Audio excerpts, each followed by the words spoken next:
Uranium সমৃদ্ধকরণ নিয়ে পশ্চিমাদের সঙ্গে ইরানের কূটনৈতিক টানাপোড়েন বহুদিনের। এর জেরে ইসরায়েলের সঙ্গে সম্প্রতি রক্তক্ষয়ী সংঘাতে জড়ায় দেশটি। সেই যুদ্ধের দাগ এখনও লেগে আছে তেহরানের অলিগলিতে। এর মধ্যেই এবার সামরিকভাবে নিজেদের কঠোর অবস্থানের কথা জানালো ইরান।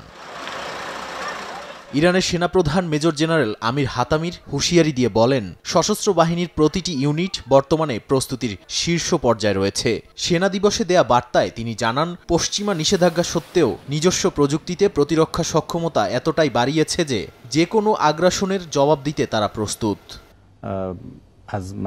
এদিকে ইউরোপের সঙ্গে কূটনৈতিক আলোচনায়ও আগাচ্ছে ইরান। তেহরানের উপর দেয়া নিষেধাজ্ঞার বিষয়ে দেশটির পররাষ্ট্রমন্ত্রী আব্বাস আরাকচি ইউরোপের নেতাদের সঙ্গে ফোনালাপ করবেন বলে জানিয়েছে গণমাধ্যমগুলো। এছাড়া ইরানের পারমাণবিক স্থাপনায় সাম্প্রতিক হামলার বিষয়টিও আলোচনায় গুরুত্ব পাবে বলে জানান ইরানের পররাষ্ট্র মন্ত্রণালয়ের মুখপাত্র ইসমাইল বাকেই।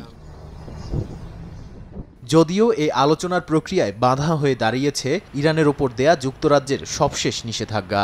স্থানীয় সময় বৃহস্পতিবার তেহরানের কয়েকটি পেট্রোকেমিক্যাল ও বাণিজ্যিক প্রতিষ্ঠানকে কালো তালিকাভুক্ত করেছে স্টারমার প্রশাসন।